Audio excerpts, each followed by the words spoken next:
Thank God it's Friday. Thank God it's Friday. It's been an amazing week. It's been very tiring week. It's been very, very, very hectic week. But we thank the universe that we are alive and we are kicking and we are ready to contribute to our development agenda. My name is Kwame Owusu. So this is Good Morning Africa, the news report review segment here on your number one station, Pan-African Television. Here, we speak truth to power. Here, we're very authoritative and we're very forceful with our position on what we think ought to be the right trajectory for our dear nation, Ghana, in terms of development, in terms of constitutionalism, in terms of democracy. And we're certainly going to do that this morning on the show. So you have to tell a friend that the best morning show with your commander-in-chief on the morning show is airborne. So you can join in the conversation. You can share with us what you are thinking this morning. You can share with us what your disagreements are. You can share with us what your thoughts are on the show. And I will be more than excited to read your messages here for you. The WhatsApp number is active. It's 0260846539.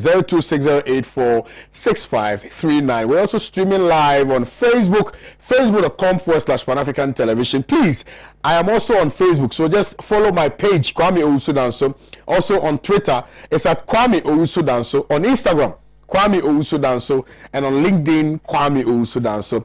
Let's connect on there. I will try, possibly so, to read as many messages as possible. So please, don't hesitate at all. If you have any message that you want to share with us this morning, please do so without fear or favor. And I'm going to definitely read it out for you. But my only plea to you is to ensure that the message that you send is devoid of insults, is devoid of personal attacks, is devoid of some derogatory remarks, etc. But you speak to the facts, you speak to the issues, and I will be more than glad to read those messages here for you. And so please, don't hesitate at all. It's very interactive. Share with us what your thoughts are. I will read them out to you and for you. On this note, let me say a special good morning to all our cherished viewers across the length and breadth of this nation, particularly those of us watching us from the Northern Belt, the Southern Belt, the Eastern Belt, and the Western Belt. Wa Tamale, Zabzugu, Zwalungu, Sine West, Techima South, Agona Swedro, Mankesim, Elmina, Keye, Takrade, Ho, Aveyime, Bato, Kleko, Doje, Denu, Agotime. You know, all those places, man. Nalerugu Gambanga, Wale, everywhere. Kumase, Asante Mampong, Boho, Bokrom, Asafo, Techima. You know, all those places. Ghana sweet, Ghana big. So please, welcome aboard. But also, most importantly, to all our cherished viewers watching us on social media, Facebook to be precise, we have a lot of people watching us from the UK, a lot of people watching us from Paris, a lot of people watching us from Abu Dhabi, a lot of people watching us from Mexico, a lot of people watching us from the States, a lot of people watching us from Iceland. We're grateful that you always join the morning show. I don't want to belabor anything here. Let me just quickly take you through the topics for today's conversation before I introduce my panelists. So this morning we're looking at an African story, as we always do. Boko Haram shows videos of seized boys. Boko Haram shows video of seized boys, and they continue to cause havoc in Nigeria. And something ought to give, something ought to immediately happen in order to address this perennial menacing issue of Boko Haram taking control of some parts of Nigeria. We need to have an African conversation about some of these terrorist activities happening on the continent. Demonstration against 2020 election result hit a crowd, voter, others. It's on the front page of the Inside newspaper. Inside newspaper undoubtedly is your revered #1 most authoritative, responsible, respected newspaper in this country. And so I want to implore all of you to go out there, grab a copy of the Inside newspaper for today, read it out, and apprise yourselves with all that you need to know relative to the fallout from the 2020 December polls. Also, MCA boss cast doubt on MPP's Techima South victory. Now, on the back of this, I want to bring to your attention that we are learning that the parliamentary candidate for the NDC in Techima South constituency has been attacked again. And this is not the first, this is not the second, this is about the third or the fourth time that this particular parliamentary candidate for the NDC has been attacked. We want to ask why. Is there something that we ought to know? Did he in fact win this particular election? What happened? Why is he, still being attacked? What are they looking for? Are they looking for pink sheets? What are they asking? What do we need to know that we are not being told? We need to dig deeper into this particular issue and find out whether or not we'll be able to sail successfully ashore and bring some finality to this lingering issue of some parliamentary candidates for the NDC being attacked. Jomro attacked. Keta attacked. We need to find out what is going on. You tag UG in deceit, circulate fake document. This one is on the front page of the Inquisitor newspaper for today. Now, I have been joined in the studios by one of our firebrands who belongs to the indefatigable CPP. He belongs to the tradition that has been very, very, very long-standing. I mean, has a long-standing history, a long-standing tradition in the politics of Ghana. And he is in the person of Soprano Sapon Sylvester, who's here. Good morning to you, sir. Good morning. Let me also remind viewers quickly that we will be joined by the one and only ABA Fuseni MP, re-elected for Sagnarigo constituency. This morning he'll be joining us for us to have a conversation. Well, so all the MPP folks that we try to reach out to, you see that they have some emergency meeting, or some of them are traveling out of the country. So we will, next week they've promised that next week they're going to be here. Richard Ahiagba, was supposed to be here, but he has other prior engagements that, he needs to attend to. Next week we'll try and bring him here. A lot of people have expressed interest, particularly from the MPP, to want to join the morning show. We need to have the balance. We need to have the balance. It's very crucial. We need to hear from the cradle of government. We need to know what government is up to. We need to be in tune with government business. And so it's very imperative, without more, to have some representation from government, to speak to some of the issues that we have been raising on the morning show. Having said that, and having given you a lengthy introduction, I think it's imperative right about now to move straight into action and discuss what is happening in Nigeria. Now, Boko Haram, I'm sure you are pretty much aware, has been in existence for some time now, arising from, a little interest in oil and other related issues. Particularly, they claim that their central focus has always been about religious indoctrination. They say that education is not the key and that religion is the key. But the question has been, are they really truly preaching what the Quran says? Because they say that they are Islamists. Well, but the Quran preaches peace. Islam is peace. So on what basis are the Boko Haram people operating? We will be looking at all of these nuances here. I've seen Honorable Abi Husseini. He's wearing a beautiful smock, very looking very, very traditional, representing Dagbam. It's gonna happen. All right, Soprano, let me start with you. Boko Haram shows video of seized boys. I think about 2 or 3 weeks ago, we read, stories about how Boko Haram abducted some farmers, beheaded about 30 of them. Strange. They're continuing to, they continue to wreak havoc in Nigeria, and nothing appears to be done about it. Kwame, Boko Haram is a terrorist organization cast in a special, evil cloak, for lack of a better description. Please let me use the opportunity to say good morning to listeners across the country and across our beautiful viewers. Our beautiful viewers, so important. And then, Kwame, today, for the first time in my life, in the flesh, in the very flesh, I'm seeing Honorable ABA Hussein. Oh, he's a star. You don't know. Big time, because I watch him every time. Yeah. He is a master of the English language as well. His construction, his sentence construction, and the words. Honorable, please. I'm uniquely privileged to meet you. I was born in Yendi, by the way, Honorable. So I'm your kin and kith. Thank you. It's a pleasure, Honorable. Very, very, privileged. Kwame, the Boko Haram issue in Nigeria, indeed, spilling over into Niger and Chad, okay, and creating a certain axis of evil, within that enclave. Kwame, what I've been saying ever since, we've started talking about these Boko Haram issues over the past couple of years, is that I sincerely believe that we ought to arm the citizens in those areas, if nothing at all. Indeed, I would go forward, to encourage governments in Africa to encourage their citizenry to be armed. And I take my inspiration. I appreciate that.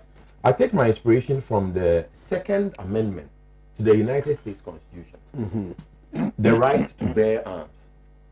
Kwame, I would like to draw attention of viewers to the fact that the reason why America, under General George Washington, was able to defeat the British colonial occupation forces in the United States, okay, was because the average American was very well armed at the time, and they are still well armed.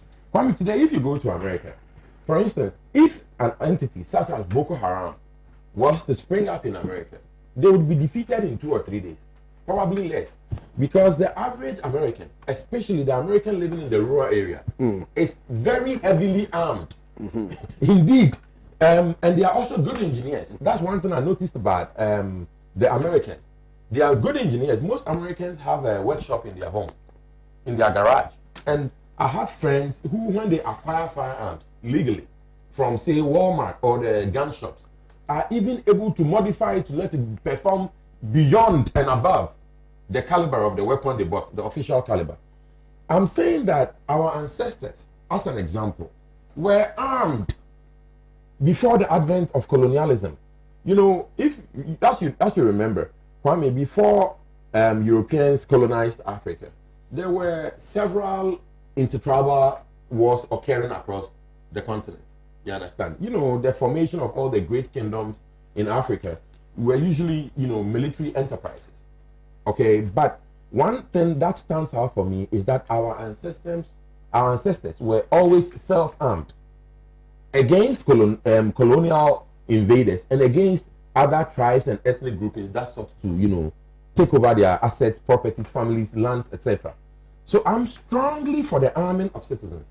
You see, Kwame, when you are living in the bush somewhere and somebody shows up, a group of people show up with AK-47s, and all you've got is a machete to defend your family, then what is happening in the northern Nigeria would continue to, go on. Now, I know that listeners of this network, you find some of them in Nigeria, because this network, Pan-African TV, is, Pan-African indeed, in the sense that it cuts across all Africa. People watch it.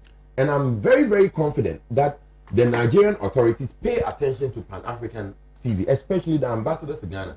So wanting to use this opportunity to strongly appeal to the president of Nigeria, His Excellency, to please seriously consider arming the indigenous people in Maiduguri, in the northern part of Nigeria, so that they can defend themselves. It's not as if we are asking for anything extraordinary. These people would automatically defend themselves if they were adequately armed.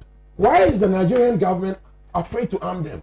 Kwame, you see, take note that this whole business of indigenous Africans, this business of, let me rephrase, this business of governments in Africa preventing indigents in Africa from arming themselves, freely, in my opinion, is harming us. You understand? The other day, right here on this program, we were discussing small arms in Ghana, and I found out that there are only about 2 million small arms in Ghana. I think it's very small. I think that every household should have a weapon. I believe that when every household has a legally registered weapon, and everybody is aware that everybody has a weapon, it brings a certain sanity into the the society. You understand? We should not be afraid. Let's look at the ramifications of their operations in the north. Originally founded around 2002, right, or in 2002, it started out as a non-violent organization.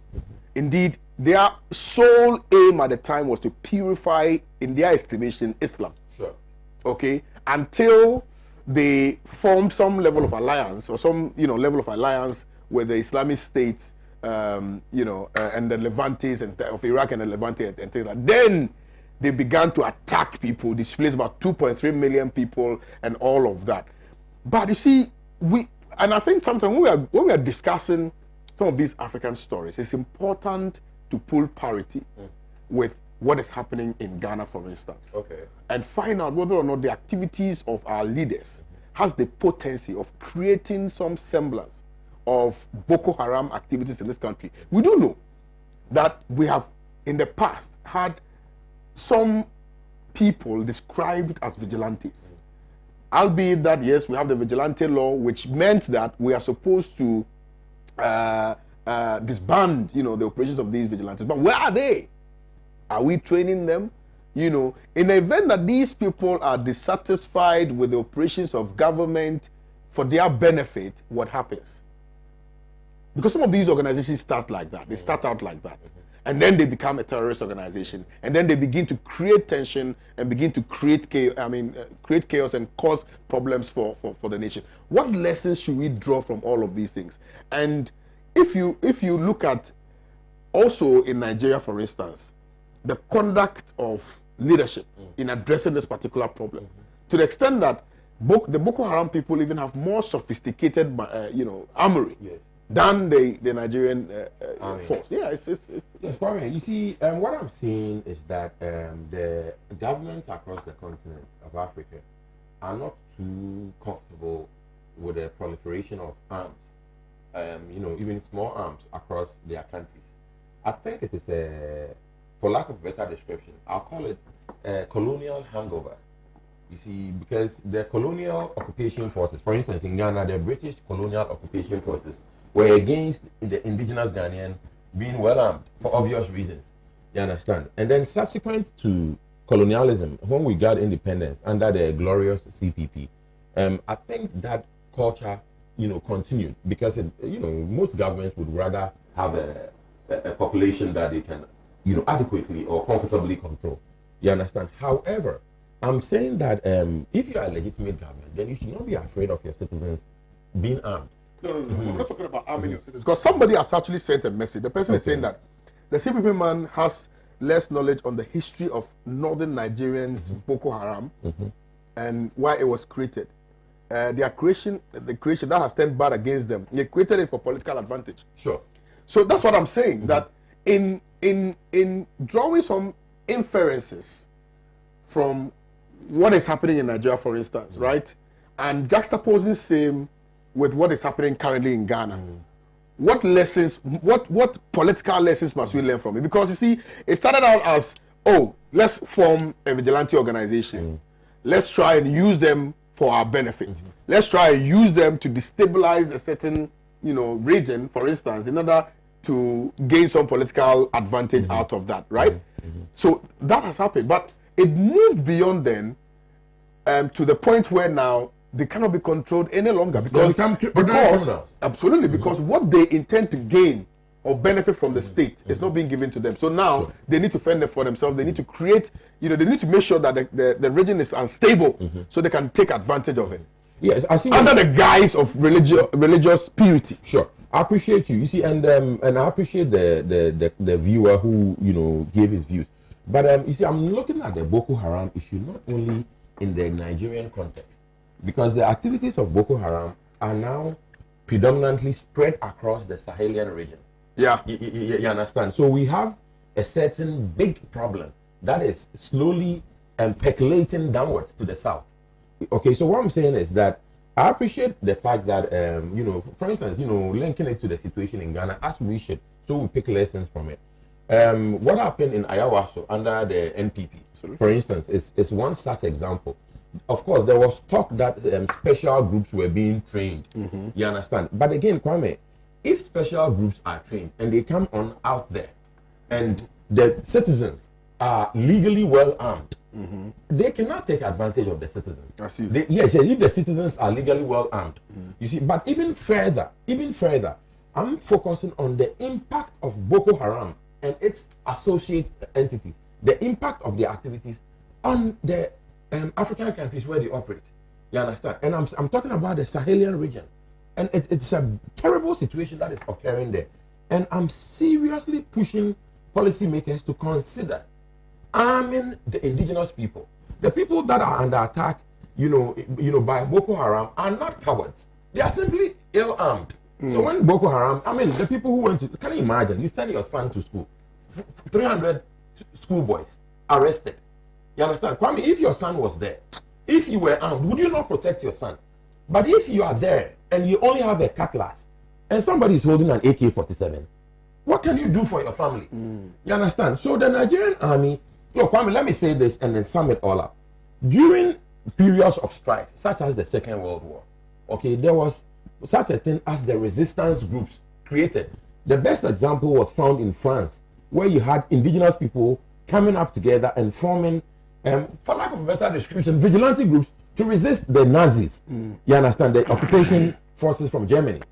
Okay, so what I'm saying here is that, fine, maybe just giving guns out or letting people own guns just like that may not be appropriate. But the militaries of our countries should seriously consider arming certain volunteer groups, so that they can, help them out. This is too much. Honorable Lady of State, good morning to you again. Before you greet your Burkina people, I just quickly want you to address this issue for me. Somebody has sent a message.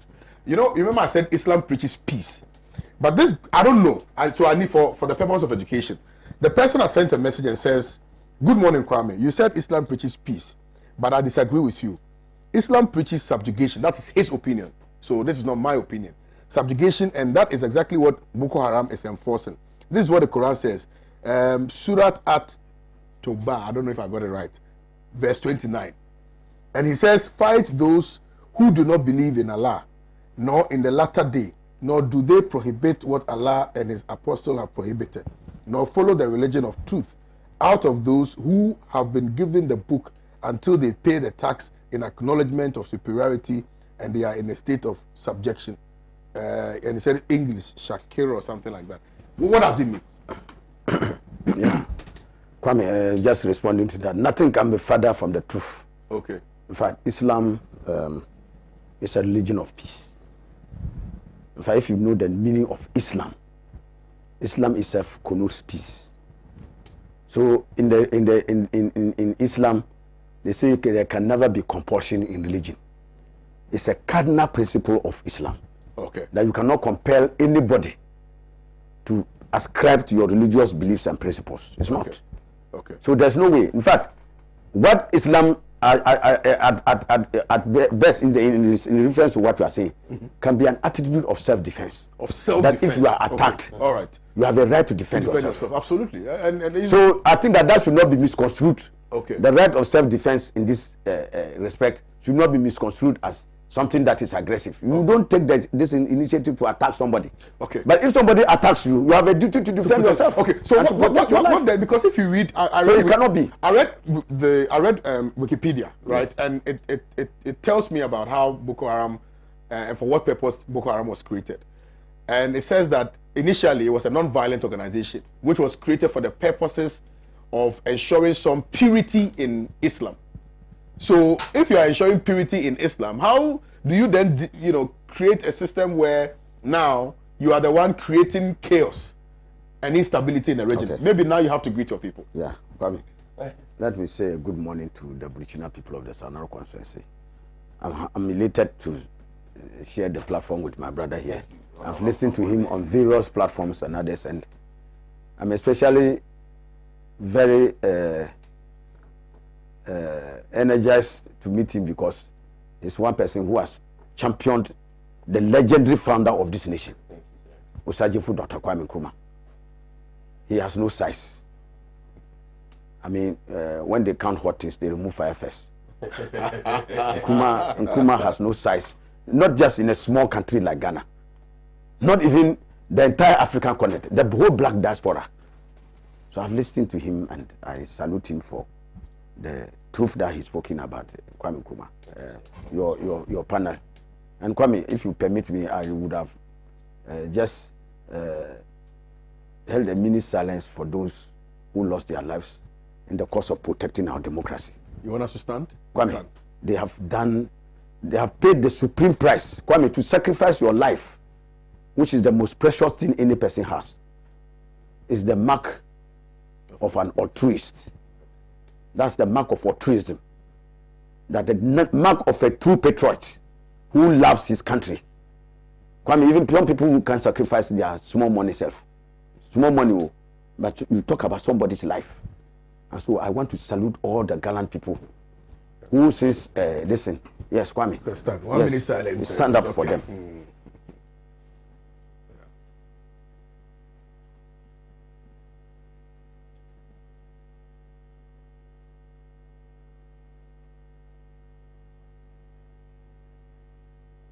May their souls rest in perfect peace.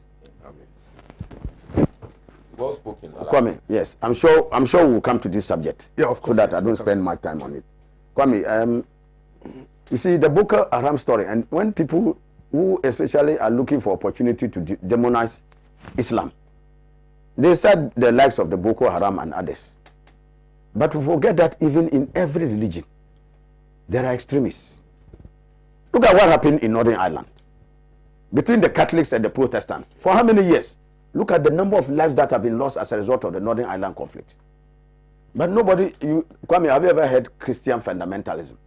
Yeah. You don't say Christian. They hardly mention Christian fundamentalism, but they say Islamic fundamentalists or Muslim fundamentalists. Yeah. You see, those who are in a hurry to paint Islam black, and because some other people who step out of the way do certain things, and then it is assumed that that is Islam. That is not Islam. Islam, in fact, Kwame, in Islam, if you unjustifiably take the life of one person, in Islam, they say you go to hell. Allah Almighty will exact serious tribute on you because you cannot create life. You have no right to take somebody's life. So if somebody invades a village and kill innocent people, it cannot be Islam. So those people are not Muslims as we say. Okay? So Kwame, it cannot be. It cannot be by any stretch of logic Islam. Because Islam doesn't encourage anybody to take the life of an innocent person. Even if the person disagrees with you in all forms, you have no right. Because like I said earlier on, Islam says that in Islam the creed is that you cannot force somebody to imbibe your religious beliefs or persuasion. It's not. Okay. And so if you go back and look at the history of Islam, Kwame, the Holy Prophet Muhammad sallallahu alaihi wasallam, when he was persecuted in Mecca and he migrated to Medina, and even they continued the attacks. In fact, he never attacked, he never even encouraged anybody to attack them. When they attacked, he said, patience.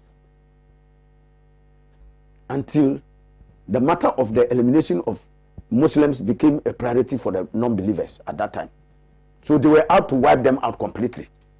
And in the first battle that they fought of Badr, it was the non-believers who attacked the Muslims. And that is where the principle of self-defense was invoked. So Kwame, it never happened. And even when the Prophet Muhammad sallallahu alaihi wasallam eventually conquered Mecca and came back to Mecca, he said nobody should take revenge on any single person. Even the people of Mecca were shocked, given the atrocities they admitted on the Prophet and his followers. He said, touch nobody. And so when even the leaders of the Quraysh and others who had released that venom on him for all those years came, and he asked them, what do you think I'm supposed to do to you? And they said all manner of things about the punishment. He said, go. They didn't touch anybody, and he encouraged his followers, not a single person should be touched in Mecca. And they went free.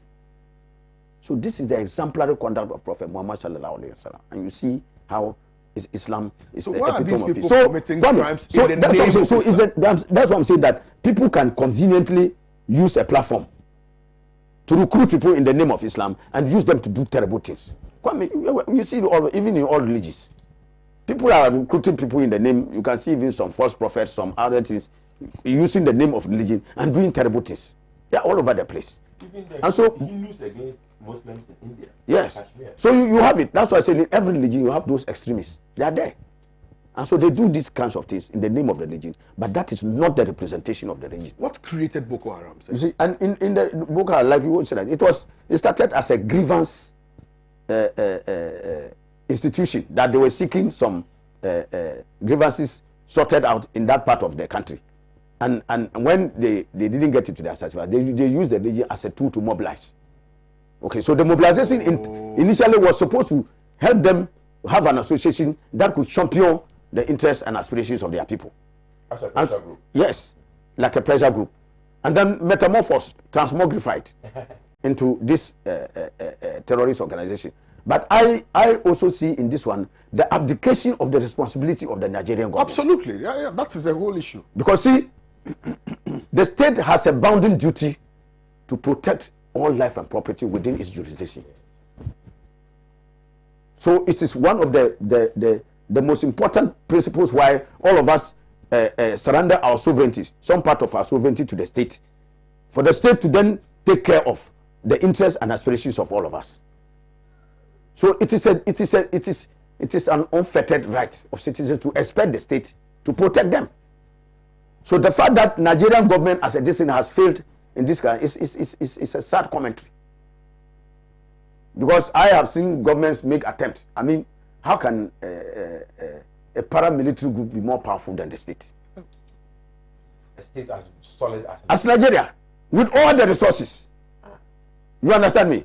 So that is why at a point I'm inclined to support my brother Soprano. Yes, but somebody disagreed with him from the States. The person said that, you know, in America, for instance, we have arms in the hands of citizens, which hasn't helped them in any way.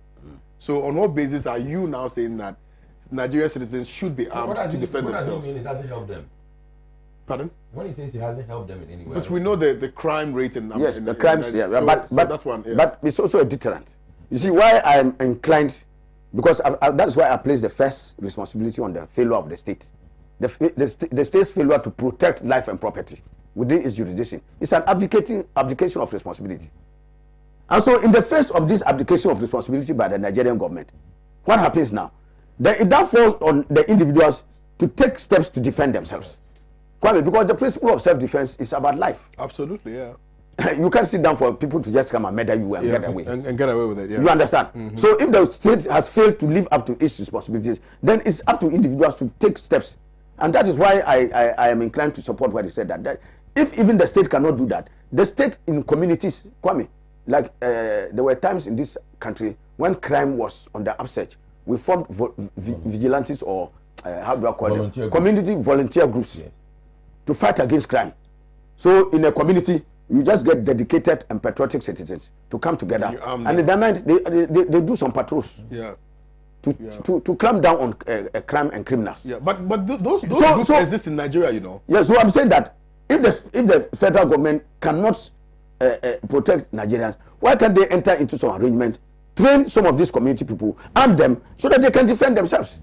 Because why? If Boko Haram invades a village and people, if you have only a cutlass or this, can you face somebody with an AK-47? No, you cannot.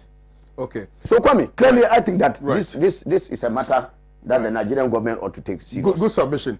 Mahmoud Abdullah on Facebook says, Kwame, please, Islam says the blood of your fellow Muslim brother is forbidden on you. The money of your brother is forbidden on you. And the whole body of your brother is forbidden on you. That's not to gossip. So what is Boko Haram talking about? My name is Abdullah, Mr. M from Kumasi. And yeah, somebody says, good morning, Honorable Ibi Fuseni. I love your expression, watching live in Bupe, Honorable John Abdullah, Jenapos constituency. Now, let me also say a special good morning to some of our viewers watching us from Jordan. Okay, Jordan, that's in the Middle East. Jordan, Belgium, Germany, you are all watching us this morning. A big thank you. This one says, Boko Haram is not Islamist, neither are they Muslims.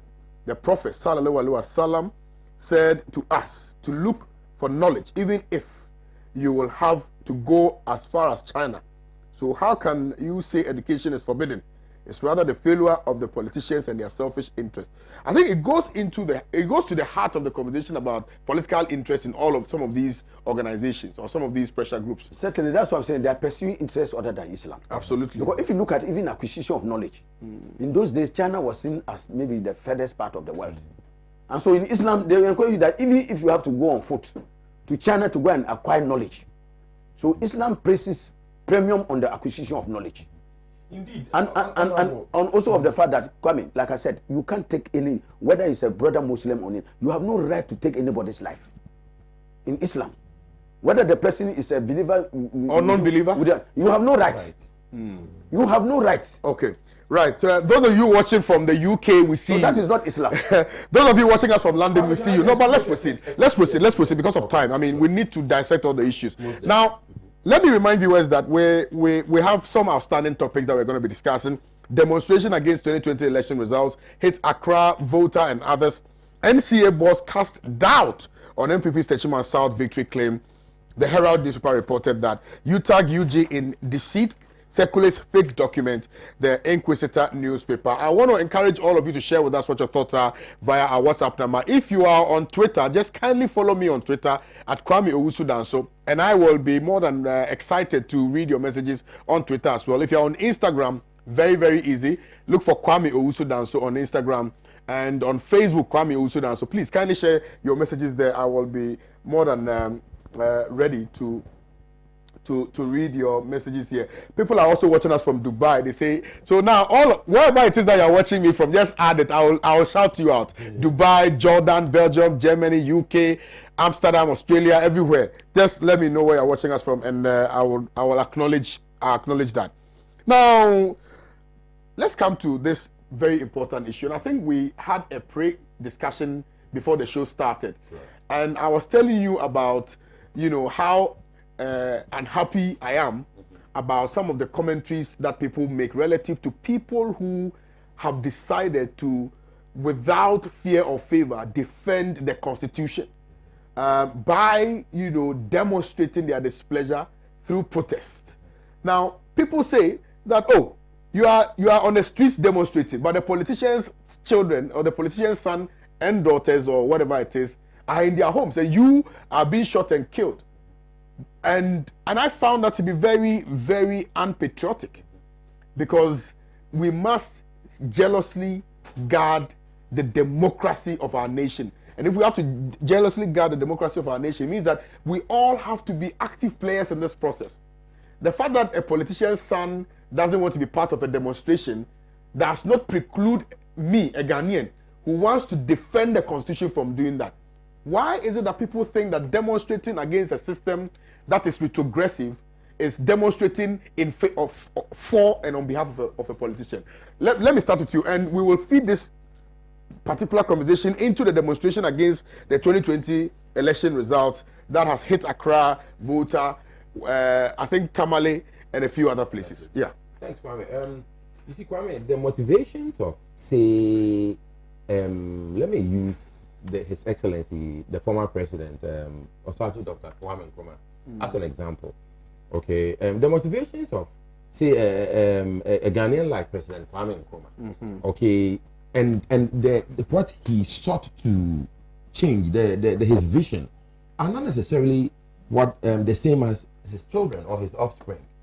For instance, I mean, for the most part, if you take a look at the children of our presidents, in addition to the fact that they may not be on the same motivational trajectory as their parents, for instance, they may not even be interested in politics. You see, these children of our leaders are, bona fide Ghanaian citizens who, some of them are not even, supporting their dads in their political quest. You see, so I think that those who say so, probably a mix of, mischief and some measure of political, I don't want to use the word ignorance, but they are not probably as politically astute as one might have expected. You see, Kwame, we demonstrate against certain actions by government, as a people, as citizens, not because we are thinking about the president's children or the leader's children. You understand? But because we want to improve our lives. We want to, enhance our democracy and, set our country on a sound footing for prosperity, security, amongst others. You see, so when people talk, the other day I was listening to Efia Schwarzenegger, making some comments about Honorable Esiedun Ketia. It's beside the point and completely off mark. You understand? The children of our leaders are Ghanaian citizens with their own independent orientation. Absolutely. You understand? And you cannot, if they want to come out, they will come out. They will come it's out. not because maybe they need to come and show any support for their daddies. I'll tell you what, a lot of... And let me give you an example. When there was this Agbewo demonstration against the, against the insecurity system in this, insecurity situation in this country, arising out of the issue at Ayawaso West Boko. Yeah. Myself and Ama, right, went for that demonstration. Mr. Pratt was not there. Mr. Pratt was not there. In fact, he didn't even know we were going for that demonstration. So people can have their independent mind, on the basis of what they find to be problematic with the system. And on the basis of that, they will protest. Precisely. Absolutely. And this protest, described in the Constitution as a right to assembly, it's a cardinal and, a cardinal democratic principle. It is very important. It helps to, modify government action. You understand? And it's a civilized way to express dissent. You understand? In places where you cannot, demonstrate, sometimes there's gunfire. You understand? Which is a worse alternative. So when citizens go on demonstrations, you understand, we in this democracy we encourage it. It is the right to assembly. It is a way to express and vent frustration with the powers that be. And I think that it is in the interest of, for instance, this sitting government, the NPP government today, to facilitate demonstration against it. They should bring the police out to make sure that they help demonstrators go along their routes peacefully and do all that is necessary. Bring out the ambulances, fire service, tenders, etc., so that we can continue on the track we are on, maintaining our democracy. The point is, the people are not happy about what happened in during this election. You understand? As the days continue to pass by post the 2020 December 7th election, we are finding out that there were several infractions and anomalies that cannot be acceptable or accepted. Now, even if the demonstrations might not change the trajectory today, we can set the foundations to avoid those repetitions in the future. Absolutely. You understand? Because we are not about to stop. Speaking for the Convention People's Party, we looking at this election, we see that we are poised to be able to actually probably even control parliament in the future. So we want the democracy to continue, because we see that if we had managed to win even 3 seats in this parliament, and that is why the CPP will go on, because when we look and analyze the results of this election, what we are seeing is that in the short to medium term, we might not be able to win Flagstaff House, but we can make sure that this country is governed according to Nkrumah's principles if we take 3 to 5 seats in parliament. What we are seeing across the the political landscape right now with the election results, 137, what we are seeing is that the Ghanaian people are not too happy with the left or the right, the NDC or the NPP.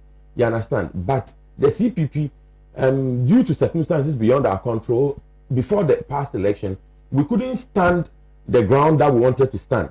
Okay, because then we would have gotten a few seats to change the trajectory. But nevertheless, we are happy with the situation as is. There are certain infractions. We think that the EC could have done better, but the work of the EC is always a work in progress. And I think that we get better with every election. Ghanaian people, we get better with every election. This past election, one thing, Kwame, that really fascinated me was the fact that the Ghanaian voter was asking about what is in your manifesto. Yeah. I thought that was huge. And I think that the next step after that is how are you going to finance the items you mentioned in your manifesto. So this is good for us. So what we're saying is that the demonstrations are because the citizens are not too happy with what is happening. We want those who are aggrieved to couple the street action with court action. Yeah. You understand? They should couple the action on the street with court action. You understand? And more demonstrations, further demonstrations. Maybe they should pinpoint some people that they might want to be more emphatic on with regards to the demonstration. Somebody like, say, the Electoral Commission chairman, the fire should be increased so that she can be more clear. You see, that the EC can cause havoc even if she misses a sentence. So we want her to be more precise in the future. There are several issues I could go on about. For instance, the president has still not returned the money that he seized from vulnerable grandmothers, defenseless widows and single mothers. You understand? We hope that now that we have shown him where we wanted to take him, that he will look sharp and pay people their money. You understand? So the demonstrations, it captures a whole gamut of items. People are not happy with that family and friends, especially that nephew who thinks he is president or something like that. We hope he is relegated to the background. We don't like that nephew and the noises he's making at all. Which nephew? I don't want to mention names, but you know the nephew. Of who? God. I'm talking about God. You see, so we want, these are things we are demonstrating against. You understand? These demonstrations are very important. You understand? We are demonstrating against the fact that the president shut down so many jobs in this country and people are still not with jobs. And people have not been paid their severance amounts, etc. You understand? These are some of the reasons why the demonstrations. But there are people who say that if you have legitimate concerns, Sure. if you have legitimate reasons, if you have adduced, evidence that can stand the test of time, go to court for a proper judicial declaration to be made on the matter. Why are you protesting? Why are you demonstrating? Kwame, you see, whether or not somebody goes to court, it's a matter for that somebody. You see, the person has the right to demonstrate. He is demonstrating, and then you say he should go to court. That's really none of your business. He might decide that demonstration can achieve for him what he wants. Insofar as demonstrations are legal, protests are legal. You understand? But maybe these demonstrators are proceeding according to a certain plan. You understand? Court cases are not necessarily operating in vacuums. You understand? They want to bring the citizenry of this country along to the courtroom insofar as they want to capture their interest and attention, so that it isn't just some obscure occurrence happening in the court, but that the demonstrations feed organically into the court action. Okay, so that all the people, the electorate, the citizenry of this country will pay attention, so that issues, anomalies, discrepancies, and sometimes outright thievery that occurred at the polling stations are captured. You understand? The court is the civilized way to go. The demonstrations keep people focused, and I encourage the both. You understand? I really hope that let's look at the conduct of the police in handling, the demonstrators, for instance. Yesterday, I was very surprised to learn that some 26 people have been arrested. Some 26 demonstrators have been arrested. I was very surprised, for breaching public peace or something like that. I was very surprised. Is it to suggest that Ghanaians who are not enthused about a particular process which they describe as illegal are, prevented from demonstrating against that which they find to be inimical? Is that what we are seeking to say? Kwame, you see, what I'm seeing here is that, demonstrating is legal, and so is arrest by the police. You see, so if the police arrest you, or whenever, if you are demonstrating, if you are listening, please, listeners, when you are demonstrating and the police apprehend you, cooperate with the police. You understand? These policemen and women, they're actually working for you and I. Okay, and so the policeman might arrest you, okay, because he felt that at that material moment it was in the interest of all of us. As Honorable Fuseni said, we cede certain amounts of our sovereignty to the state so that the state can in return protect us. Okay, so I always encourage people that, the other day I was listening to President Trump when the demonstrations started, after the murder of George Floyd were occurring. President Trump was saying this: why are people are resisting arrest? Please obey the policeman and then protest after the fact. You understand? But talking about President Trump, the way that democracy, the American democracy, treated protesters, okay, over the past year, is probably one of the reasons why police across the world, including in Ghana. Are protests illegal? No. Protests are not illegal. And I can appreciate when you say arrests are also not illegal, but you must arrest with some unassailable evidence to augment, if you will, the position of the law for the arrest to be effective. Sure. You cannot just arrest people because you feel like the law allows you to do so. The point is that people are aggrieved. Yes. People who are aggrieved have every right and more to protest against a system which is sick in their estimation. Sure. So on what grounds are you arresting them? For what? For breaching public peace? Well, Kwame, that's why I'm saying that each individual peace officer or policeman might be able to hold you for 48 hours because he felt it was in the interest of the collective. You understand? So I think within those 48 hours, if he's not able to justify the detention, then he has to let you go.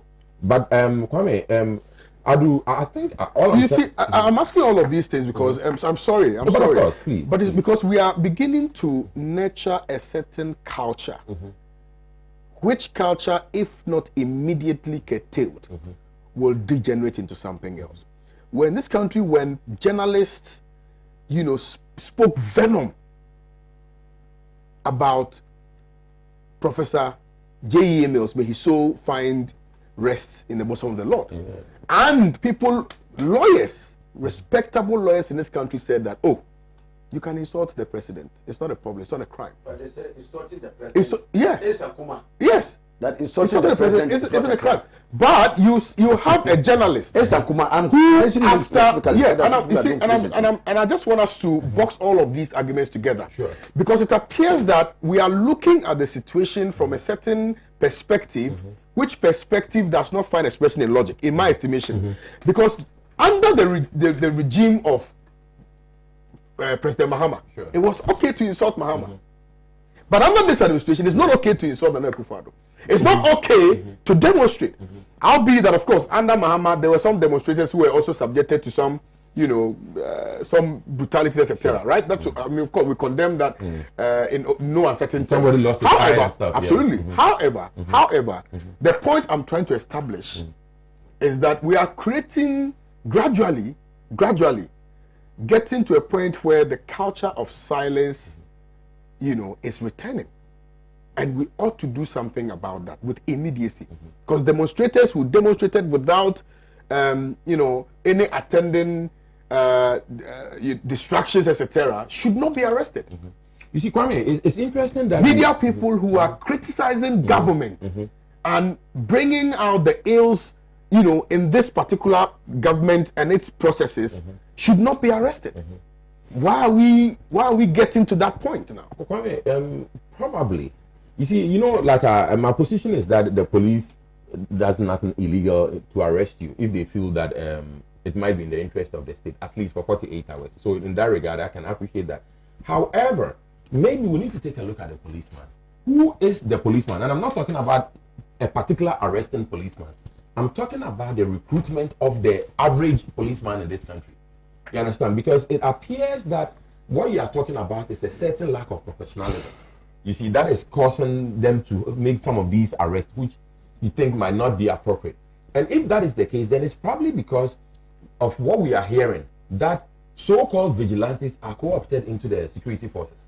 You understand? So I think that probably there might be a certain erosion of the high standards of the prestigious Ghana Police Service.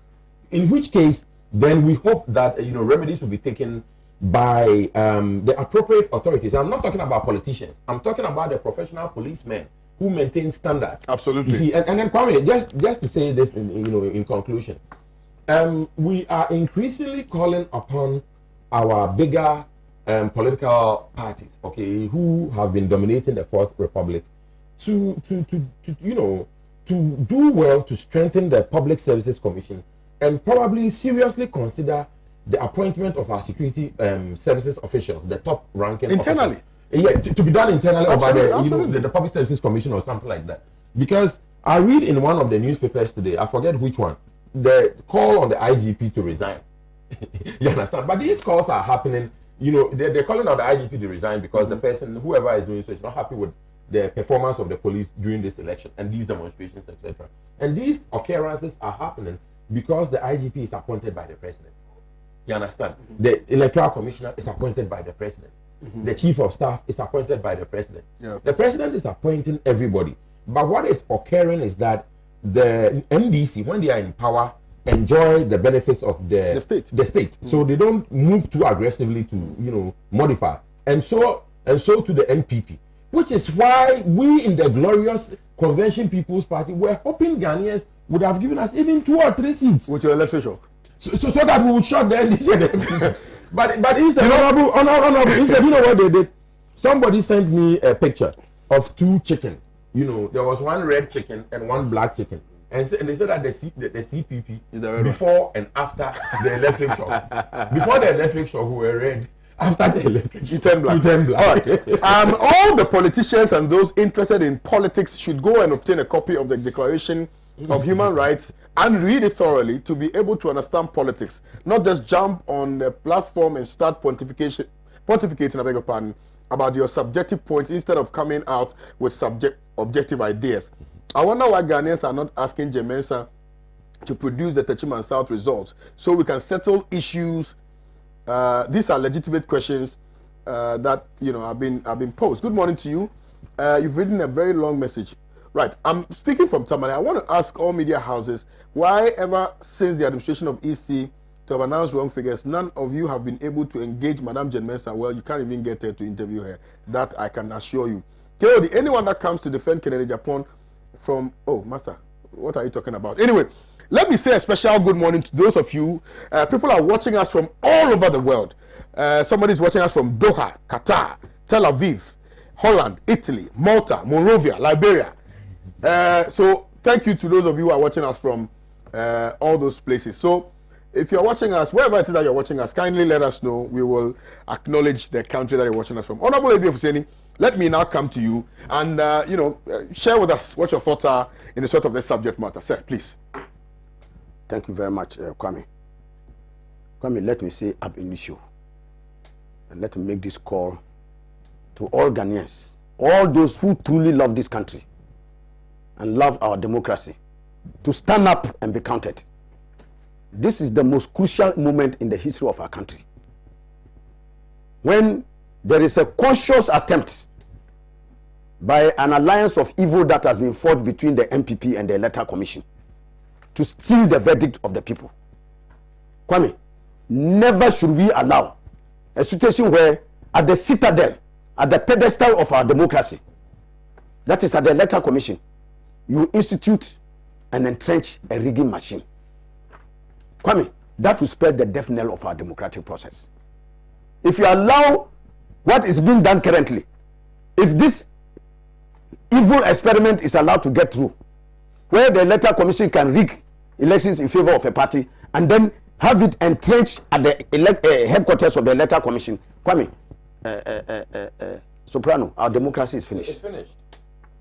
Because that would mean that a political party has mortgaged our democracy on the altar of their permanent control of elections in this country.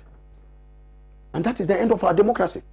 So we should not, the lives of Jean Mensah and her cohorts, who are perpetrators of this horrible thing that they are doing at the Electoral Commission, never should we allow that thing to entrench. Yeah.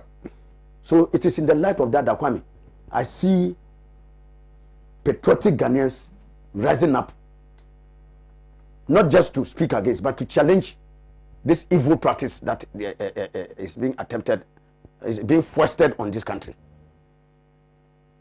Kwame, yep. If I'm a decent Ghanaian and I cherish my right as a Ghanaian, if I go and vote and I believe that my vote is subverted, what I voted for has not counted, I will rise up without even anybody prompting me to do so, to come up and defend my vote. So those on the streets are not just only NDC people. People say, why are you people not part of those on the streets? Kwame, or why are your children not part of those on the streets? Kwame, I will answer that. Some of us, our children, are part of it. Okay. And why? When Nana Akufo-Addo had a gold medal in demonstrations. Show me which of his children had ever went on demonstration. When they are awarding medals in this, he will get a gold medal. Do you remember the Preku matches? The Kwame Preku. CME Preku, WME Preku, pram preko. Babumi preko. Babumi three preko. All the prekos. He was at the head of those demonstrations. What happened to him? Where were his children? Did you ever cite any of his children? Some of them who are not even heading boards and enjoying lavish power today. Where were they? Did you ever see any of them? So they should not be the first to embrace that language. Kwame, if you have been stolen, you don't run in a market. You see how Ghanaians have been treated by the police, and I take serious obsession. First and foremost, let me give my colleague and brother, the Interior Minister, some how do I call it? I have a duty to respect, and I do respect him, like any other Ghanaian. But he made a statement in Parliament yesterday about the police and said that those who shot and killed the people were not from the regular state security forces. Regular state security? Yes, that they were not members of the state security forces. Kwame, I hope you are hearing that. I'm listening to you. So, this is the Interior Minister. So what does it tell us? It means the same evil forces were fought all this way, who were operating as paramilitaries, vigilantes, and others. In spite of the passage of the village, today, are still wearing uniform, state security uniform, and that will not be fair. I'm sure, Soprano, you are aware. Oh yes. When this Owusu West Wugon report came out, they said that people who were not authorized to be in police uniform and others were supplied police uniform, given police vehicles, given AK-47s and other sophisticated weapons by the state to go and perpetrate violence, to kill and maim people. So is it surprising today the Interior Minister is telling us that those who shot and killed those people were not members of the security. So what does it tell us? It still means that the state is still operating. This country under the watch of Nana Akufo-Addo is operating a parallel security system where vigilantes, hoodlums, and goons, party goons, are armed and given uniform to go and unleash violence, maim and kill Ghanaians. That is what they are telling us. And so everybody, including the international community, must open their eyes and watch and see what is going on now. This is not a statement that was made by an NDC member for them to say that it's propaganda. This is the Interior Minister of the Republic of Ghana who said it. And for saying it, Kwame, that if the fish comes to tell you the crocodile is one-eyed, who are you to deny it? It's coming from the underbelly of the beast. And this is the statement. So Kwame, let me say without any iota of doubt that if it was the intent of the police in clamping down on the demonstrators to instill fear, panic, and ultimately kill them, I'm telling you that they have rather energized more of the decision. More of the demonstrations are going to come, and the numbers are going to grow even bigger. Kwame, mark my words. It is going to, as more of this criminal conduct of this election. If you see Kwame, if you see some of the statistics about this election, Kwame, you will cry. Look, there are figures, Kwame. Can you imagine that in places like Nigeria, where they said even some place where its less resources were farcical, in fact, that one will even pale into significance if you see what happened under Jean Mensa and the farcical figures they released. Kwame, you go to a place like the Sunyani West Constituency, a place called Chira, SDA Primary 1. Kwame, the total number of voters on roll, that is the pink sheet, according to the pink sheet and the details it gave. That's the most authentic form of getting figures about elections. In this particular police station, there were a total of 49 registered voters. They issued 16 ballot papers. Kwame, do you know the outcome of the elections? 466 people voted. Where there was only a maximum of 60 people. 49 people registered at that place. Registered voters, 49. Then ballots issued. Even the ballots issued, 60. That's not even ballots issued for the police station. There were 49, so you have to have some small excess. So they give 5%. So you can understand why this thing goes to 69. 5%. That's one. But the number of people who voted, 400 and 66. This one is more than 1,000%. 100,000. So you see how farcical. 100,000. You see that those who are managing our elections. You see how bizarre they can become in manipulating figures just to satisfy Nana Akufo-Addo and give me a second term. So when we say that we have been vindicated that Jean Mensa and co were brought to rig these elections, where is that? Where is that? It's been vindicated. Just look at even in Nigeria, this one they will laugh and fall even and die. Even when people say that elections are stolen with some degree of sophistication. Look at this one. And Kwame, you can go through. Look, if you did the collation, Kwame, if you see in places, Ashanti region, what was collated by our agents, what was collated versus what was released. If you see the difference, Kwame, you marvel. From 1.4, it drops to 1.7 something. Okay, look at let me give you this result. Kwame, on the pink sheet and the coalition that our people did in Ashanti, the MPP got 1,485,370.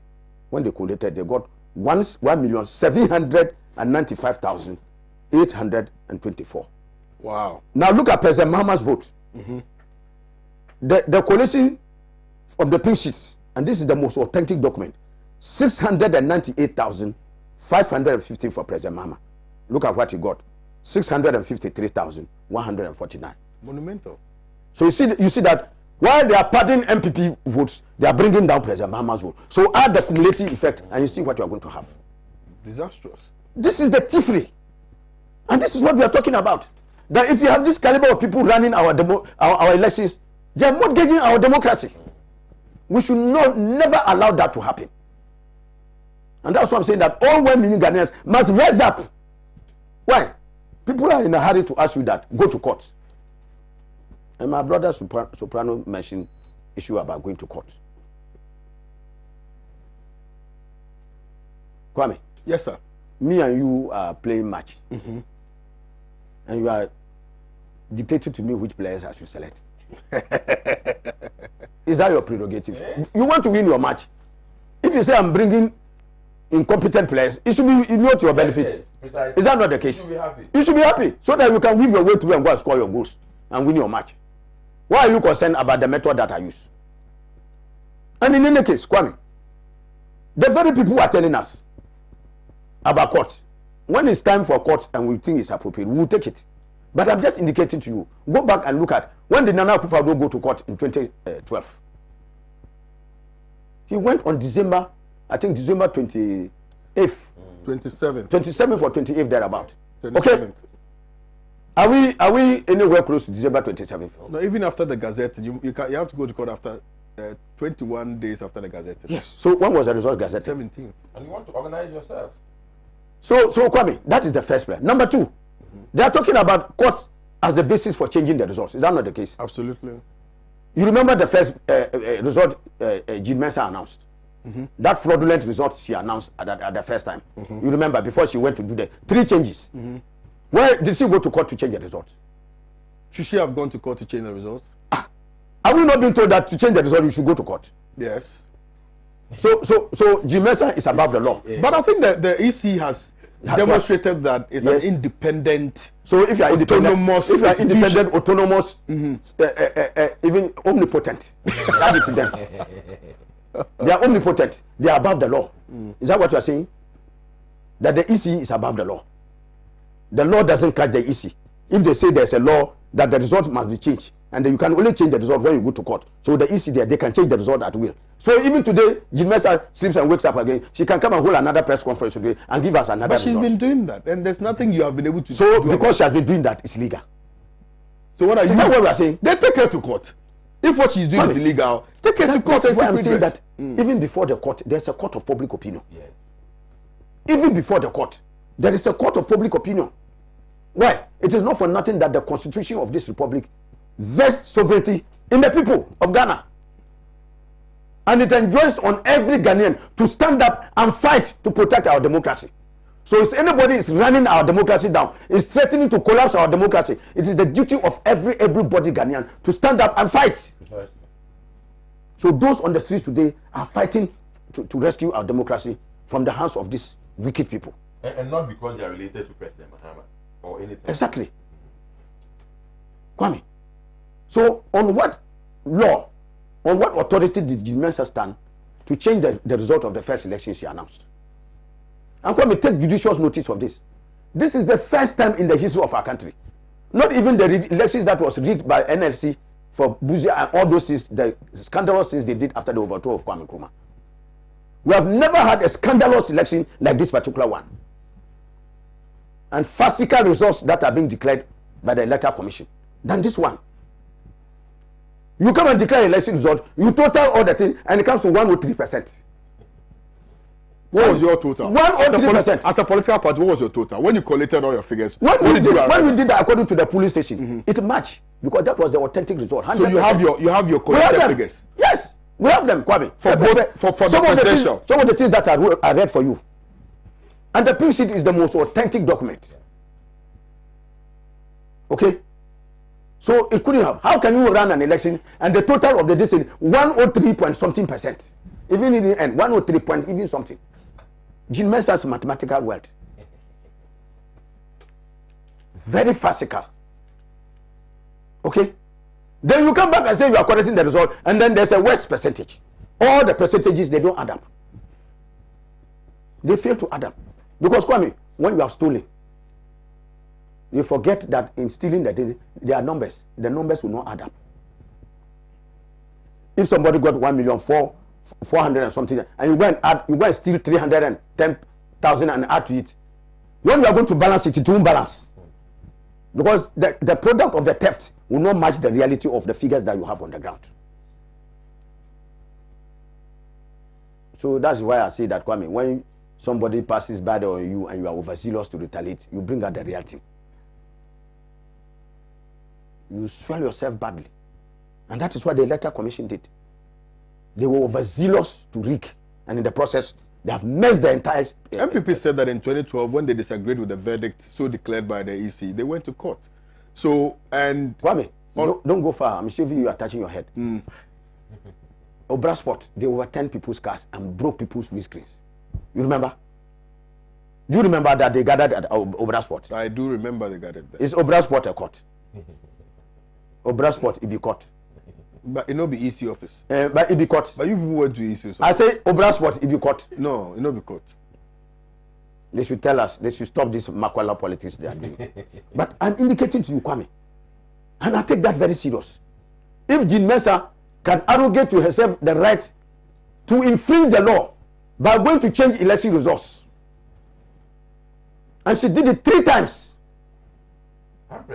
In fact, if you even add the nomenclature of... I think it's 6 times, not 3. Yes, the other ones even turning results of presidential from initially they said it was a Sojama, and it turned out to be a Yenswano. So if you add all of them, it will get to you 7 or 8 times. We are losing count of the number of infractions involved in this particular election. So clearly, Kwame, there could be some degree of crass incompetence, but there's also deliberate naked fraud. So if you add incompetence to fraud, it's a disaster. From this Electoral Commission, incompetence plus fraud is a disaster for this country. They already don't know how to do the work, then they want to steal again. So in the process of stealing, they can't even steal cleverly. They will steal Nyama, and the whole result is Nyama Basa. So you see what we have in on our hands today. Even to the point that the EU observers noted copiously in their release that the collation of the results was opaque. The process for there must have been free voting, free counting, but the collation of the results was opaque, and that is where they did all the stealing. So election is a process. If one part of the process is flawed, it masks the entire electoral system that you are operating. And so if the coalition was fraught with such horrible fraud, bogus figures that were injected into the thing, like I just mentioned, Kwame, how can 49 a polling station that has only 49 voters end up with a voter turnout, not turnout, the total number of people who voted there, 466. And this is just one. This is just a small macrocosm. You put it together with the others, and you see the monumental level of fraud. We know how the important roles that CSOs play in our body politic. After the election, Kodeo said that the results were credible. I was coming to the role of the clergy, of course, peace council, yeah, okay, all those other people. Because we need to interrogate the issues systematically. You see, if they say it is comparison that disgraces a donkey. When the donkey alone is running, you say it is the fastest animal. Let the horse join the race. The donkey will smoke the dust of the horse. If you compare the likes of Afarijan, Charlotte Osei, to this current woman, this Madam Jimesa, Kwame, she pales into total insignificance. Afarijan, how many elections has Dr. Kojo Afarijan handled in this country? 3 or 4. 3. No, more than 3. 92, 96, 2000, 4, and 8, and 12. Yeah, the minister only handled 16. You did 6 times. Yeah, 6, because we only had 8. Wow. So 6, yeah. So you see, in all those elections, did you ever see 2 results being announced? No. Afarijan is always on point. Honorable Afarijan. This one, 6 times. So they have changed the things already 6 times. And even after the 6th time, the figures are not adding up. You know, Honorable, I've been thinking about Mrs. Jean Mensa. And, you know, you describe her as incompetent. Personally, with respect, I think she's competent, but maybe she's confused. No, she's not. You don't think she's confused? Look, even when they could write letters to political parties, I mean, in the run-up to the election, we also even simple dates and this and that. They couldn't even get it right, signed by her. So the incompetence is legendary. Oh, no, but I'm saying that when you combine incompetence with fraud, you can see where you are landing. It's a disaster. So see that she has died in the market. You don't need to announce her demise. But I'm just saying that, Kwame, look at Kodio. Kodio's first statement, when Madam Jimenez read her first declaration, Kodio said that in total, they agreed in total with the and that they were the authentic figures. Allah, it's true. That's what Kodio said. Allah Almighty doesn't make mistakes. Shortly after that, when Jimenez came to change the second time, went and changed the third time, carried on all the changes up to the 6th or 7th time. Kwame, Kodio was left in a very embarrassing situation. So now, which of the figures of Jimenez are they in tandem with? So they have to come back subsequently and try to eat their own vomit. And I hear even the person who made the decision now, they are now clapping down on him. I heard somebody say that it was my brother Adam Yao Shabu. And in fact, that is why now even the office of the chief imam is in a hurry to distance this from him. I think people have been calling for his head. Seriously. On social media. Because to do that, I can confirm that, yeah. Because the chief imam is a very revered.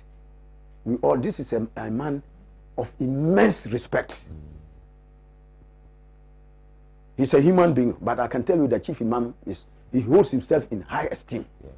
And so you will not get anybody who ascribe any debt to him, except those who are around who were trying to profit through their own political machinations because of their selfish, egocentric political interests to find a way of using his name to do that kind of work. And they've been exposed. They've been badly exposed. See, so Kwame. So you see that if you subvert the truth can only be temporarily subsumed, but it will rise like a cock above the water, no matter how much you try to suppress it. So the civil society organizations that were in a hurry to jump onto the MPP bandwagon, thinking that the electoral commission had unduly conferred victory on Nana Akufo-Addo, then they will jump on the bandwagon as praise singers, so that the crumbs that are going to come, they will get some to chop. No kufio. No kufio. Shameful. But Kwame, our people say that even if you are hungry, you don't jump into the cooking pot. Honorable. Have the patience to wait. When the food is ready, you'll be served. Yeah, some of them are jumping into the cooking pot. That's what happened to Kojo and others. And today they have been embarrassed. They have X on their faces. You've now seen how big their stomach is after they bend down to lace their shoes. Exactly. You are making a glutton the ambassador of a famine-stricken people. So you can see how in their desire to eat, they have sacrificed principles. They have sacrificed time-honored principles. And now I'm sure I've heard Mr. Ahe trying to come and clear some of the mess. When you are stuck in a quagmire, you don't ask for a 100-meter race. They are in a quagmire today.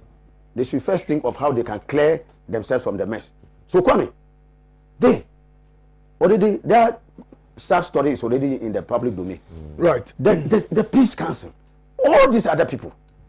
Kwame, what I haven't heard, I have not read somewhere where a statement, but somebody tried to draw my attention to the fact that they were calling on President Mahama to call NDC supporters and others on the demonstration to order. And I said, really? Kwame, I want to be very clear before I say anything. Have you seen that statement? I haven't seen that statement. So but knowing who they are and what they stand for, I wouldn't be surprised if they did call on the leader and flag bearer of the NDC to do that. I wouldn't be surprised at all, because you do know that I think they even visited former President Mahama to concede. I don't know if you remember. To do what? Oh, if you remember, the delegation, the delegation, and then the party supporters. They asked President Mahama to concede. Oh, you don't remember? Kwame, I don't. Oh, you don't? That Peace Council. In the thick of affairs, yes. They went to concede. You don't remember? To concede what? That you've lost. God forgive them. You see, Kwame, I've been saying something. All of us here on this earth, and I've said it, if you don't believe that there's gravity, you jump and see whether you suspend. All of us, Kwame, one day we shall stand before our Maker. There's going to be a day of accountability. And so if you are a pastor, if you are given leadership role in this country to play, and you subvert justice, take note, you may get some crumbs on this earth. But one day you will leave all that you have acquired on this earth and stand before your Maker. And you will be judged. You will be asked questions. When you were there and this thing came and you were given this opportunity to say what was truthful and right, did you do that? Because of your earthly gains, you sacrifice the truth to gain what you are getting. Everyone who has responsibility today, whether you are a politician, you are a judge, you are whatever, we must know that one day we shall stand before our Maker and account. And where the matter was before us, did we uphold the truth? Did we do justice to people? Today, Peace Council, they are not interested in justice. They are interested in peace. Have you listened to them? I don't know whether it is Peter Tosh or who sang the song. It was. He said everyone is crying out for peace, but none is crying out for justice. Justice is the foundation of peace. Kwame, go and look anywhere there's injustice across the world. That place there's turmoil because people will not agree. Kwame, you can't come and steal my property and then come and ask me I should come and sit down and negotiate and that I should concede. The thief asking the victim to rather concede. Is that possible? You have come and stolen and you are asking me, the person who is the victim, that I should concede. And somebody who is supposed to be an intermediary will come and speak this kind of language. Is this a credible intermediary? Concede what? This fraudulent result. The Peace Council was not aware that the election results had been announced 3 times. Even if you are going to add all those 6 times. Peace Council, when the election announced, results were announced, they were in Jupiter. I think the focus has primarily been on Peace Council, but IDEG and a few others yesterday said that the best way to address this development or this issue is to go to court. Yes, Kwame, I'm coming. I just indicated that. You see, those in a hurry to stampede the NDC to go to court. Why? Can you weep more than the bereaved? Me, I've lost my relative. I'm mourning, then you are passing somewhere, you don't even know the person. You come and you ask, and I say, well, I've lost my relative. Then you cry more than me, the person who is bereaved. Can you weep more than the bereaved? So they know our this is more than us. Why are they stampeding us to go to court? If we think that it's time to go to court, we will exploit. But who says that the court is the only avenue for redressing the grievance? Who told you that? I just referred you to Article 1 of the Constitution. And the Constitution is supreme than any other law of this land. I lie? It's true. I lie. Not even court verdicts. Court verdicts are inferior to the Constitution. Thank you. The Supreme Court verdict. Exactly. A Supreme Court verdict is inferior to the Constitution of this republic. Laws passed by Parliament are inferior to the Constitution of this republic. The supreme law of the land is the Constitution. Okay? And the Constitution in Article 1, the very first article, enjoins on Ghanaians to stand up where it is an attempt to subvert our democratic process, to stand up and be counted. So far from this in Kwame, everybody should be saluting the patriots who are on the street. These are the people who are protecting Ghana. These are the people who are standing up to make sure that our democracy survives. Because if you allow this evil to persist, this terrible, bogus and fraudulent practice to have life after this, that is the end of our democracy. Because a democracy where you go and vote and they turn the results upside down. A democracy where 49 people are the total in a polling station, and when after the voting has said 466 people are declared as having voted. If you allow some of these criminal things to go on, that is spread. It's interesting you're saying all of this because I've also cited a video where former President Mahama was telling Nana Danko Akufo-Addo in 2012 that if he had issues, he should go to court, and that the declaration made by the EC should be one that should be respected. If you had any issues whatsoever with that declaration, the only medium through which they could address that challenge was to go to court. So I'm surprised that I'm hearing this from the NDC. I have always said that. When you know the appropriate channel to use to address your challenge. Is it because now you have won Sene West and now you are still pushing to win Techiman South? Is it because you feel that there is incontrovertible, unassailable evidence to buttress your argument? Yes, I can tell you without any iota of doubt that the coalition we've done with the Pink Sheets and others, we have 140 seats. We have won 140 seats. Look, you have situations where declarations were made, and when you say declaration made at the police station, the results of a parliamentary election is declared at the police station, and ultimately at the constituency head office. I lie? Yes. So when the results have been declared at a constituency head office, that is a closure. The only thing that can reverse it is a court order. Precisely. But you have situations where, with the same electoral commission, they say they have gone back to do a recount. Kwame, you can never recount when a declaration of that result has been made at the constituency headquarters. You can no longer go back and do a recount. Even places like Esikado Keta, they even said that after that they went back to do a recount 5 times before Honorable Jogati won. Can you see what has happened? But you counted Esikado as part of the 146 that you have. No, we haven't. Esikado, there's even out. We are talking about Sefiulosu. We are talking of Zabzugu. We are talking of Techima. We are talking of even... you want Sene. You want Sene, so it's three more. We indicated that Sene was already part of this thing that we won. So we had counted Sene as part of this. So it wasn't even we are learning this morning that the Techiman South, and I'll come to you, sir. We are learning this morning that the Techiman South NDC PC's house has been attacked again.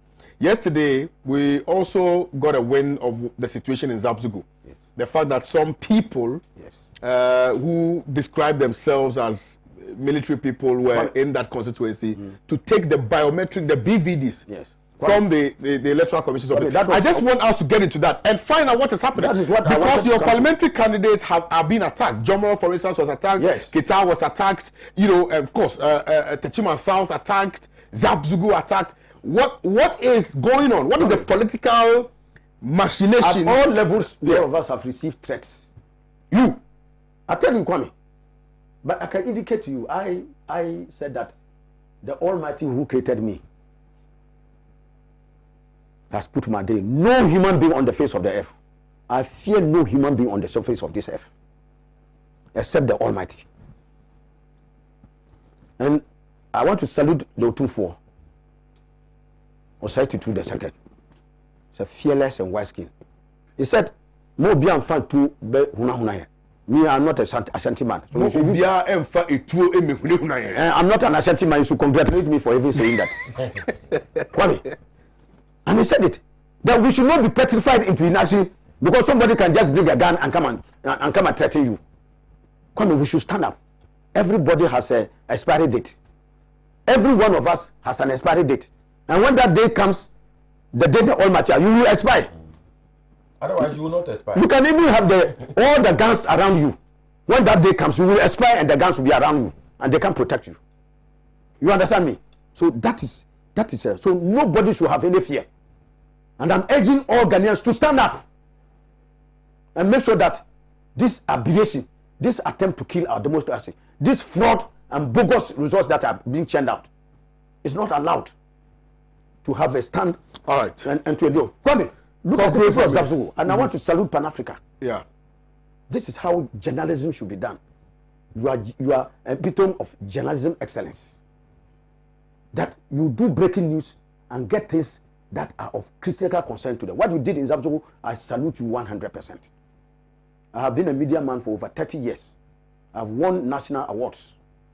Kwame, but I can tell you that the journalism you did with the breaking news and other things you have been doing is excellent journalism. Carry on. You can see the extent to which the MPP is desperate in alliance with the Electoral Commission to further subvert the will of the people. Because they know they cannot substantiate. Zabzugu, they said they did a declaration. Kwame, look, go and read CI 127. From section 4 onwards downwards. Yeah. It makes it mandatory. It uses the operative word shall. Yeah. That the Electoral Commission, upon the declaration of the result, shall make a copy of the declaration available to the parties and the agents. Kwame, you are a lawyer. Shall means what? Mandatory. Yeah. It's not optional. No. It's mandatory. So it is by law. It's compulsory for the Electoral Commission, including the Electoral Commission of Techima Saf, when they purported to have made the declaration, to have made a copy of that declaration available to the agents of the NDC. You remember our General Secretary, led by our National Chairman and the General Secretary, they went to Techima Saf, and they asked the man, did you do the declaration? He said, yes. Where did you do the declaration? He couldn't tell us. When was the declaration done? He couldn't say it. Where is a copy of the declaration? He said, it doesn't, he himself, the man who, Soprano, the man who made the declaration says he doesn't even have a copy of the declaration he made. Can you see how bizarre these people are running this country down and running our elections? The one who made the declaration himself says that he doesn't even have a copy. So what did he make? Can you see this bizarre thing? And then he was shifting the back to his regional boss, and the regional boss himself said he doesn't have a copy. No, I think his was grounded in fact, because he said that the person who made the declaration should have a report. Why should he be the one? Certainly, but I'm just saying that when the declarations are made, copies are also deposited with the regional DC. Okay, so he should have also had. So he should have also had a copy. So you see how they kept passing the back. So it's thievery, fraud.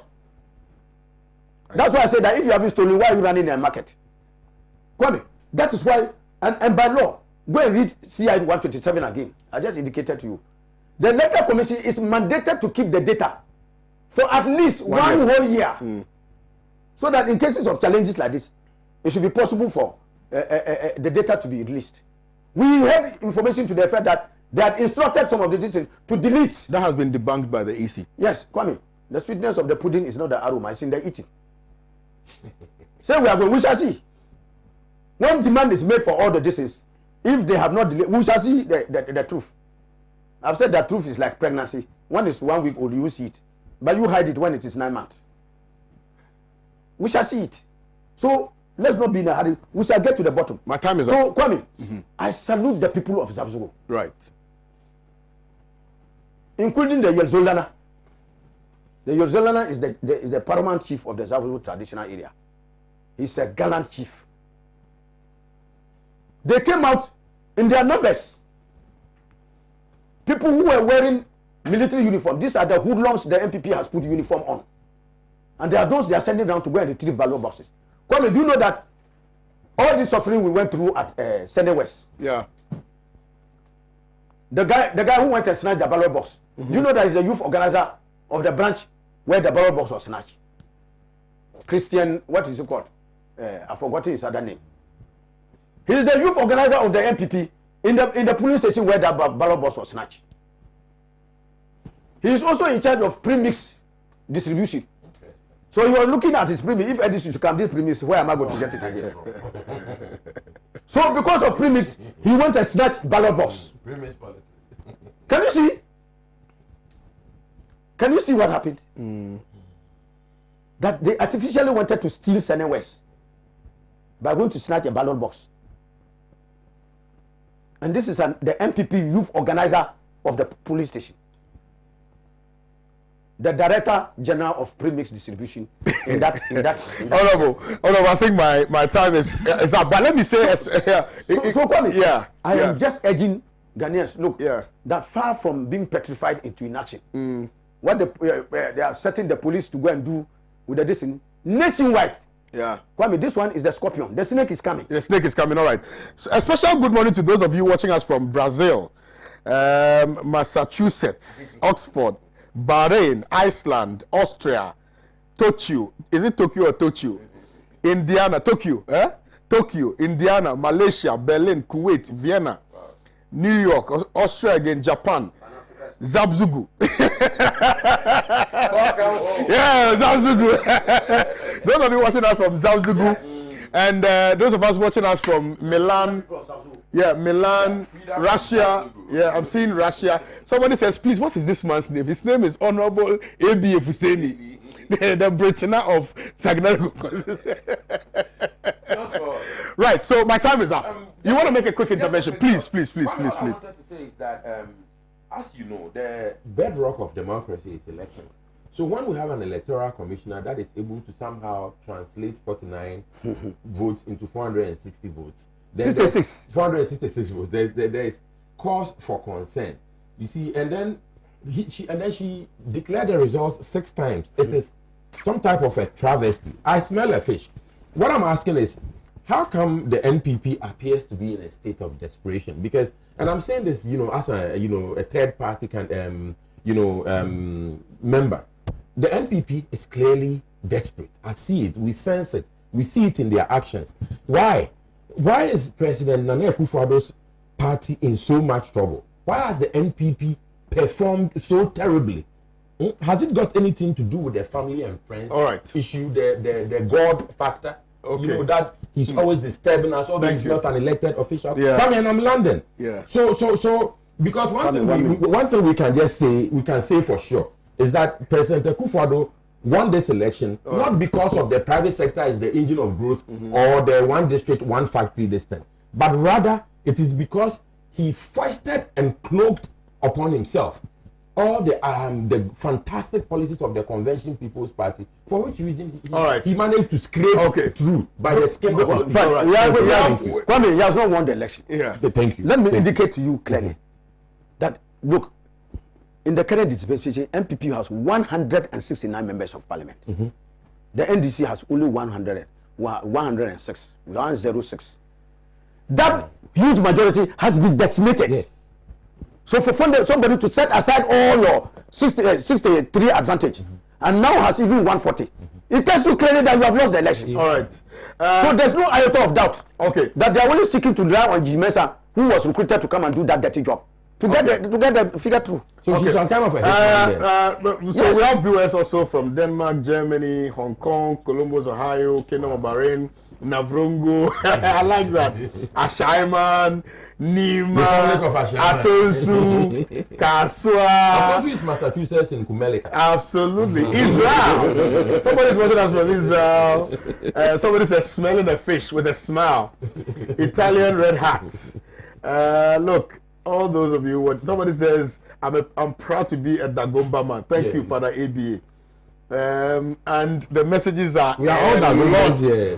Listen, to all those who found time to watch us this morning, I cannot thank you enough. You have been exceptionally amazing this morning. I thank you for your company. I thank you for sharing your time with me. I thank you for spending your data or your bundle with me.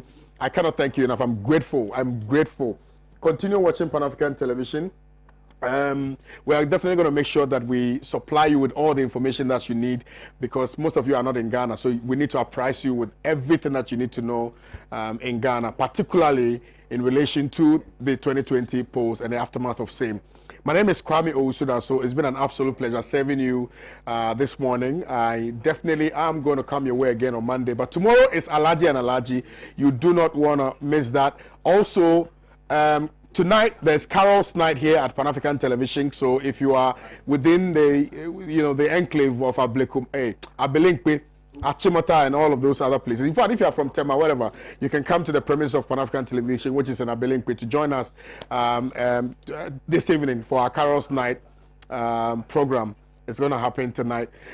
Those of you who are on Facebook, Instagram, Twitter, kindly follow me on Twitter, which is at Kwame Owusu Danso. I lost my Twitter account, so I have very few following, but let's build it up again. So my Twitter handle is Kwame Owusu Danso. My Instagram is Kwame Owusu Danso. Facebook is Kwame Owusu Danso. I have seen that most of you are sending me messages. Because of time, I cannot read, because we needed to really listen to Honorable Ebi Ofuseni speak. Thank you anyways for sending in your messages. Those of you who sent via text messages, Turkey, Timbuktu, Takrady, Spain, Techiman, I've seen all your messages. Thank you very, very much. Savannah region, I've seen everybody. Wa Central, Wa Upper East, Upper West, Northern Savannah, Techiman, Bono East, Bono West, Bono North, Bono South, Oti region, Central, Western, North Tongue, everywhere. Thank you very much. I'm grateful. I'll see you guys on Monday. Do have a very, very, very blissful day. My name remains Kwame Owusu Danso. You can call me Champion KOD, and I'll definitely respond. I'm out.